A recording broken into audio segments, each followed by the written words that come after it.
La décision la plus importante de votre vie, c'est de choisir si vous êtes réellement engagé à être heureux, quoi qu'il arrive. Parce que la vie va lancer à chacun d'entre nous toutes sortes d'obstacles. Le plus grand cadeau que vous puissiez vous offrir, selon moi, c'est de prendre cette décision et de dire « La vie est trop courte pour souffrir ». Peu importe ce qui arrive, vous trouverez toujours quelque chose à apprécier et à aimer. On trouve ce que l'on cherche. Vous voulez être triste? Allez lire toutes les choses négatives, il y en a à l'infini. Vous voulez être heureux? Cherchez le contenu disponible partout sur le bonheur, l'épanouissement personnel, la positivité. Tout est là. On trouve ce que l'on cherche. Je ne parle pas de positivité toxique ou d'illusions naïves, mais je crois profondément que vous pouvez choisir ce que vous allez chercher. Et si, chaque matin, vous vous levez en vous disant « Je vais chercher des preuves d'une bonne journée », la probabilité que vous en ayez une est bien plus grande. La gratitude m'a permis de prendre du recul, de voir les choses autrement. Au lieu de me focaliser sur les horreurs ou les épreuves, elle me ramène à une perspective simple. Ma vie est incroyable. Même si elle est difficile, ma vie est incroyable. Même si c'est la pire journée, que tout est contre moi, que je perds tout et qu'un malheur supplémentaire survient, ma vie reste incroyable. Vous vous concentrez tellement sur le négatif que vous oubliez tout le positif. Et quand vous pensez au positif, vous n'y mettez pas la même énergie que dans le négatif. Je sais parler négatif, tout comme vous. Mais ça ne marche pas, ça n'aide personne. Car si je mets mon énergie dans le négatif, mon corps va réagir et je vais commencer à poser des actes négatifs. J'ai connu la rue. Mon père n'était pas présent dans ma vie. Moi aussi, j'ai eu des difficultés. Mais j'ai compris une chose, quand on pense de manière optimiste et que l'on s'exprime positivement, on peut appeler les choses qui ne sont pas encore là comme si elles existaient déjà. Vous pouvez prononcer certaines paroles et elles finissent par se réaliser.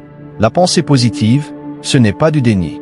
C'est apprendre à maîtriser ses processus intérieurs en sachant qu'ils façonnent notre environnement extérieur. C'est aussi garder le contrôle sur son paysage intérieur. Savoir que, malgré les bouleversements du monde extérieur, vous allez vous en sortir. Les vagues de trahison, de peur, de chagrin, de frustration, de désespoir, elles sont temporaires. Elles viennent et elles passent. Quand vous réalisez que les émotions sont passagères, vous gagnez une perspective précieuse. Savoir que quelque chose de mieux arrive. Une de mes mentors donnait une carte où il était écrit que son plus grand regret dans la vie était d'avoir sacrifié ce qu'elle voulait vraiment pour céder à ce qu'elle voulait sur le moment. Depuis, je pense ma vie ainsi. Est-ce que ce que je fais sert le bien plus grand de mon histoire? Ou est-ce que je cède à un désir passager? Est-ce que j'agis juste pour soulager une émotion immédiate, au risque de me freiner? Vous savez, les gens intelligents aiment se montrer cyniques, comme si cela prouvait qu'ils avaient envisagé toutes les options. Seul un naïf penserait que tout ira bien. Mais ce raisonnement ignore une vérité. Votre expérience de vie dépend en grande partie de l'histoire que vous vous racontez. La vérité, c'est que vous pouvez changer votre façon de voir les choses. Moi, j'avais une vision limitée. Je croyais que la vie, c'était trouver un travail, travailler 40 ans pour quelqu'un, puis toucher une pension. Je suivais un tapis roulant.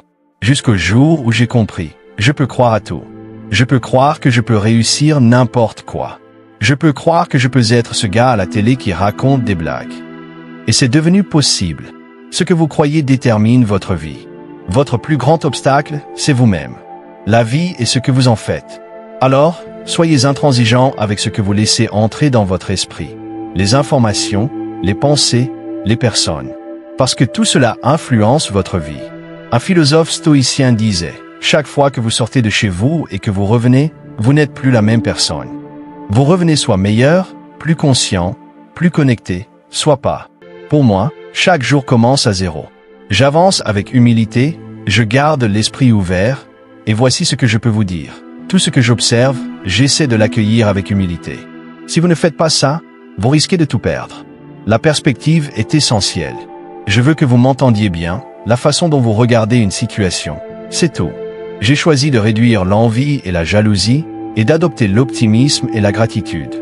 Si vous êtes profondément malheureux, au lieu de blâmer les autres, travaillez sur vous, parce que vous en êtes capable. Je crois en l'être humain. Je crois en vous. Alors, comment allez-vous voir le reste de votre journée? Parce que souvent, la manière dont vous voyez le reste de votre journée détermine comment vous verrez le reste de votre vie. Travailler sur soi, dialoguer avec soi-même, c'est essentiel. Le discours intérieur négatif, lui, ne s'arrête jamais. Même quand vous voudriez le faire taire, il continue. Vous devez apprendre à vous redonner du pouvoir. Parfois, ça demande de vous parler avec fermeté et de dire « tais-toi ». Quand comprendrez-vous qu'il est temps de vous concentrer sur ce qui vous élève à un autre niveau? Persévérance, constance, résilience, courage, établir ses priorités, cultiver la conscience de soi, garder son focus, croire que l'aide arrive. Parce que si votre rêve ne dépend que de vous, alors il n'est pas assez grand. La plupart des gens vivent sans jamais découvrir leurs talents. Et ceux qui les découvrent ne les développent pas. Vous pouvez avoir des compétences, mais si vous ne les cultivez pas, elles ne vous serviront jamais. Vos dons peuvent vous emmener loin, à condition de les travailler et de comprendre que la différence, c'est à vous de la créer. La seule raison pour laquelle vous n'êtes pas encore le meilleur, c'est que vous ne croyez pas l'être. Et quand vous sortirez d'ici, je veux que vous puissiez dire « Je suis déjà le meilleur ». Il disait, avant même d'être numéro 1, commencez à le proclamer, à l'affirmer haut et fort, bien avant que ça n'arrive. Beaucoup veulent simplement imiter le comportement des autres, mais ce dont vous avez réellement besoin, ce n'est pas leur comportement, c'est leur état d'esprit, leur façon de penser. Vous devez commencer à croire que vous avez quelque chose d'unique à offrir à l'univers. Et si vous décidez que votre vie mérite d'être vécue pleinement, que vous développez vos talents, que vous vous perfectionnez et que vous découvrez tout ce que vous portez en vous, alors je vous garantis que vous ne manquerez jamais de rien. Je vous garantis que vos dons vous mèneront à des endroits que vous n'auriez jamais imaginés. Je vous garantis qu'en travaillant à les développer, vous découvrirez un profond sentiment de bonheur et une vision plus grande de vous-même. Car pour élargir sa vision de soi, chacun de nous a besoin d'un domaine où il se sent compétent, reconnu, un domaine où l'on sait que, lorsqu'on y pense, c'est vous qui l'incarnez, qui le vivez et le respirez.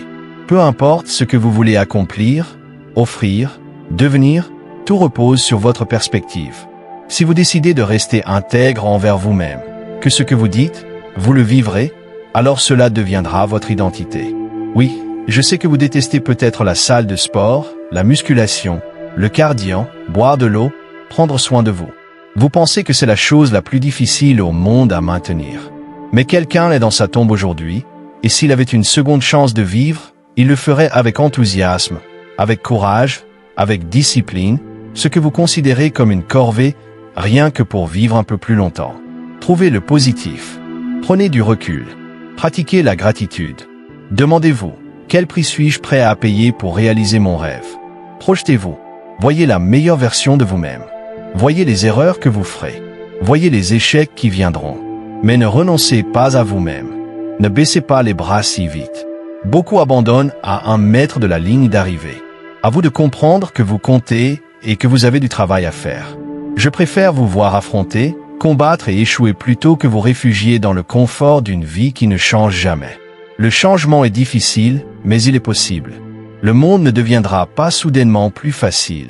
Avec l'âge viendront davantage de responsabilités, davantage d'attentes. Mais la vérité, c'est que vous pouvez affronter les choses difficiles. Tant qu'il y a de l'air dans vos poumons, il y a de l'espoir dans votre cœur. Alors demandez-vous, quel est votre rêve? Croyez-vous être ici uniquement pour avoir un travail, payer des factures, garder un toit, une voiture, puis mourir? Allons, soyez sérieux. Élevez vos standards. Défiez-vous. Décidez de ne plus être la même personne. Adoptez la mentalité d'une version agrandie de vous-même. Donnez tout. Je ne connais pas votre nom, mais je sais que vous avez un rêve. Peut-être m'écoutez-vous dans votre chambre, dans votre voiture, à la salle de sport, dans un bus, un train, un avion. Je ne sais pas où vous allez, mais je sais que vous allez quelque part. Vous avez une destination. Alors adoptez une mentalité sans excuse. Le ciel n'est pas une limite, il est votre point de départ. Je ne me décourage jamais. Chaque jour, je veux mon destin, je veux mon rêve. Vous devez vous répéter chaque jour, je peux le faire. J'y arriverai. Je suis béni et favorisé. De bonnes choses m'attendent. Vous devez chasser ces vieilles pensées, ce vieux système de croyances. Chaque jour, vous devez vous convaincre que c'est possible. Laissez-moi vous confier une vérité. La chose la plus facile que j'ai faite a été de gagner $1 million. La plus difficile a été de croire que cela pouvait m'arriver. Nous voulons tous accomplir quelque chose, devenir quelqu'un, aller quelque part. Et c'est possible. Mais nous devons arrêter de nous trouver des excuses. Vous avez un destin à accomplir, une mission à réaliser, un chemin à parcourir.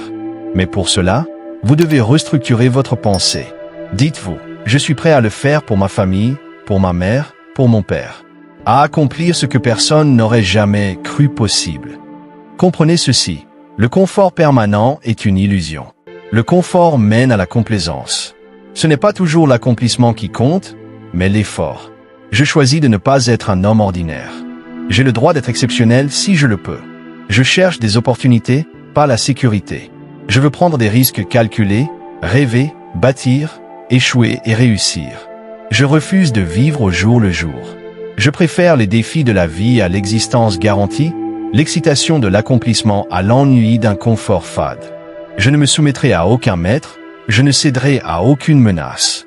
Mon héritage, c'est de rester debout, fier, sans peur, d'affronter le monde avec audace et de pouvoir dire « Voilà ce que j'ai accompli ».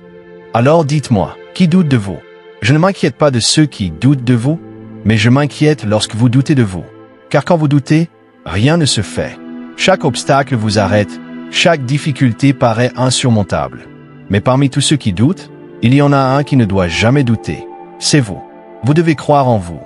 Vous devez croire en vos capacités. Vous devez croire que vous pouvez gagner. Nous n'avons qu'une seule chance de passer par ici. Qu'une seule opportunité. Qu'une seule vie à vivre. La vie est trop courte pour chercher des excuses. Alors je parle aujourd'hui aux faiseurs de changement, à ceux qui sont prêts à affronter cette partie d'eux-mêmes qui ne correspond pas encore à leur futur fou et extraordinaire.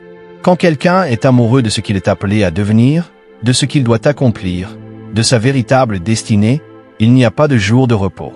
Je vous le dis, n'attendez pas une minute de plus, pas un jour de plus, pas une seconde de plus. Oui, c'est solitaire. Oui, c'est difficile. Cela exige de la discipline, de la persévérance. C'est un état d'esprit. Ce n'est pas terminé tant que je n'ai pas gagné. Les personnes qui cherchent des excuses ne sont pas connectées à leur destination. Elles n'ont pas de but, pas d'objectif clair. Elles se laissent devenir le maillon faible, caché derrière leurs excuses. Mais je vous demande, est-ce qu'il y a quelqu'un ici qui a un rêve? Je suis prêt. Encore une fois, je suis prêt. Allons-y. Le stylo a toujours été entre vos mains. Écrivez une histoire qui vaille la peine d'être lue. Et demandez-vous, quel est mon rêve? Qu'est-ce que je suis prêt à faire que je n'ai jamais fait auparavant? Qu'est-ce que je suis prêt à dire que je n'ai jamais osé dire? Quand vous vivez comme un guerrier, vous êtes vigilant. Vous êtes courageux. Vous prenez des initiatives. Vous êtes ambitieux. Vous avez une vision élargie de vous-même. Vous osez prendre des risques. Vous pariez sur vous. Vous refusez de vous contenter du minimum. En tant que guerrier, vous devez rester en mode combat. La vie est une lutte pour le territoire. Quand vous cessez de vous battre pour ce que vous voulez, ce que vous ne voulez pas prend automatiquement le dessus. Cette année, c'est l'année du renouveau. L'année du redémarrage. L'année pour rallumer la flamme. L'année pour vous réengager, pour redessiner votre vie, pour recommencer. C'est cette année-là. Combattez comme un guerrier et mourrez en légende. Si vous voulez commencer à être heureux, tout commence par votre volonté de l'être. Trop souvent, on s'attarde dans la tristesse. On se complaît dans la douleur. Mais vous devez consacrer chaque jour du temps, que ce soit 15 minutes, 1 heure ou 2, à laisser votre esprit s'évader du stress quotidien. Si vous vous attendez à échouer, vous échouerez. Mais si vous vous attendez à gagner, vous gagnerez. Et c'est prouvé, médecins et psychologues s'accordent à dire que l'inquiétude use le corps et raccourcit la vie. Avant de dormir, clarifiez vos pensées. Norman Vincent Peale, dans Le pouvoir de la pensée positive, dit que le premier secret est de créer son propre bonheur intérieur. Vous êtes responsable de votre bonheur. Le malheur vient souvent de vos pensées négatives, de votre ressentiment, de votre vision obscure de la vie. Alors, si vous pensez négatif, qu'attendez-vous d'autre que des résultats négatifs? Forgez-vous l'habitude du bonheur, remplissez vos journées de pensées joyeuses et optimistes. Même si, parfois, votre cerveau vous entraîne dans la tristesse, forcez-vous à inverser ce cycle. Faites du sport. Sortez avec des amis qui vous font rire. Ce n'est pas facile. Au début, ça paraît forcé. Mais peu à peu, ça commence à faire du bien. Car il y a des miracles autour de vous. Il y a de la beauté partout. Regardez, le soleil brille. Les oiseaux chantent. La chaleur du soleil caresse votre peau. Ces petites choses sont de véritables trésors. Le bonheur commence par votre choix de l'être. Alors, Court-circuitez ces pensées négatives. Quand vous sentez la colère, la culpabilité ou la tristesse s'installer, renversez-les. Remplacez-les par des actions positives. Même si au début cela ne paraît pas naturel, persévérez. Vous êtes sur la bonne voie. Deuxième secret, l'antidote à l'anxiété. Beaucoup de gens gaspillent temps et énergie à s'inquiéter de choses qu'ils ne contrôlent pas. Rappelez-vous le principe de Stephen Covey, le cercle de préoccupation et le cercle d'influence. Concentrez-vous uniquement sur ce que vous pouvez influencer. Le reste ne mérite pas votre énergie. Ne laissez pas votre esprit s'attarder dans cet espace inutile. Vous gaspillez votre énergie mentale. Pour cet antidote à l'anxiété, Péale recommande de ralentir, de calmer notre agitation intérieure et de chercher la paix. Il suggère la méditation. Consacrer au moins 15 minutes par jour à se détendre, à se recentrer, à cultiver des pensées paisibles, ou même à ne penser à rien. Il propose aussi d'évoquer des images apaisantes, entendre le chant des oiseaux, sentir le soleil sur votre visage, comme je l'ai déjà mentionné. Peu importe où vous êtes, au travail, à la maison, fermez les yeux, imaginez un lieu de vacances et plongez-y mentalement pendant 15 minutes. Sentez les odeurs, le sable sous vos pieds, l'eau de l'océan. Voilà le véritable antidote à l'anxiété. Clarifiez son esprit. Faites-le à votre manière. Chaque jour, prenez ce temps 15 minutes, 20, 1 heure ou 2, que ce soit par le sport, le yoga, le vélo, peu importe, tant que votre esprit peut s'éloigner du stress de la journée. Troisième conseil précieux. Attendez-vous au meilleur. Si vous vous attendez à échouer, vous échouerez. Si vous vous attendez à réussir, vous réussirez. Quelles graines plantez-vous dans votre esprit? Des graines de positivité ou de négativité? Devinez quoi? La vie vous renverra exactement ce que vous semez. Si vous semez le doute, la peur, et je n'y arriverai pas, vous récolterez davantage de cela. Mais si vous vous concentrez sur le positif, sur ce qui peut bien se passer, vous attirerez le meilleur. Et même quand ça va mal, dites-vous, il y a une leçon pour moi là-dedans. Car la vie ne m'arrive pas, elle arrive pour moi. Tout ce qui survient est là pour m'enseigner quelque chose. Ce n'est pas un échec, c'est une préparation. Même les mauvaises choses ont un sens. Elles me poussent à grandir, à apprendre et à m'améliorer.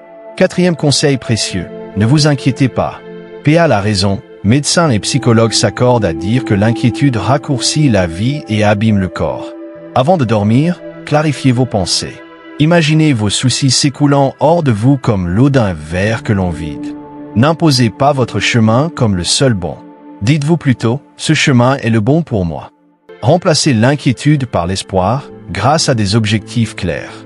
Moi, je m'en suis fixé 3. Un financier, un pour ma santé et un professionnel.